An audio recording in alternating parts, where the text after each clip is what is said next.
Meanwhile, Marco Rubio just picked up a star-studded celebrity endorsement. Trust me, I know a good investment when I see one. I'm Marco Rubio, and I approved of this message. I bet he did. Why does Pawn Stars Rick Harrison think Marco Rubio is a real deal? He's here to tell us. Good morning to you, Rick. Thanks for joining us from Las Vegas. Why did you say he's the guy I'm all in for, to the point where I'll be in an ad for him? Because I got 6 kids, and you know, I'm not going to be around forever. They're going to be around a lot longer than I am. I want this country to do well. I mean, this has been a great country for over 200 years, and for the next 200 years, I want it to be great too. And our current way we're going, it's not going to happen that way. I mean, things I love about Marco is education, and but the big thing is the education part.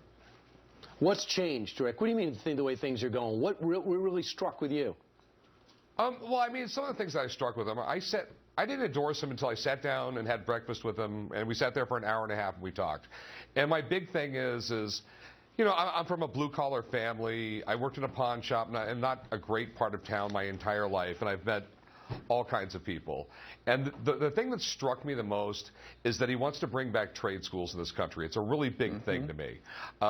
You know, I know business owners here in Las Vegas, and they can't find a welder. And our current high school system is send every kid to high school, teach them, you know, and everything in high school is to set you to go to college. And then we have half the kids don't go to college, and we just throw them out in the street, and they don't know what to do. And Senator Rubio has a story that a lot of folks can relate to, with his dad being a bartender and mother being a maid, the humble beginnings. A lot of people can relate to that. However, there are some critics out there who say that his record on immigration is going to come back and haunt him. They think that he's weak on immigration. Where do you stand? You know, I mean, I also tell the press this all the time. You know, I'm not a mouthpiece for him. Me personally, I believe that, you know, eventually we can't deport 12 million people. We just can't do it.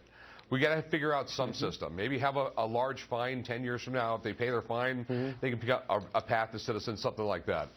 I mean, I don't have a problem with that. I mean, we can't deport that many people. You're focused on the business and the education. But I think it's also important. The Des Moines Register also endorsed him weekend, even though he's 3rd place in Iowa. Real quick, Rick, you said you've lost business because you've come out as a Republican and come out for Rubio. One more time, I didn't hear that. Have you lost business because you've done this? Have people stayed away? Oh yeah. I used to get...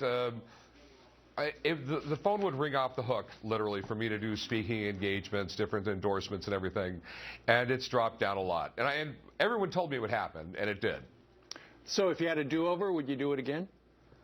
Yeah, I'd do it again. I mean, I'm at a point in my life where money's not everything, and I'm just sort of looking to the future. And I really believe this is the future. This is the guy who can win in a general election. And he's a smart guy, he's a good leader, and he honestly cares.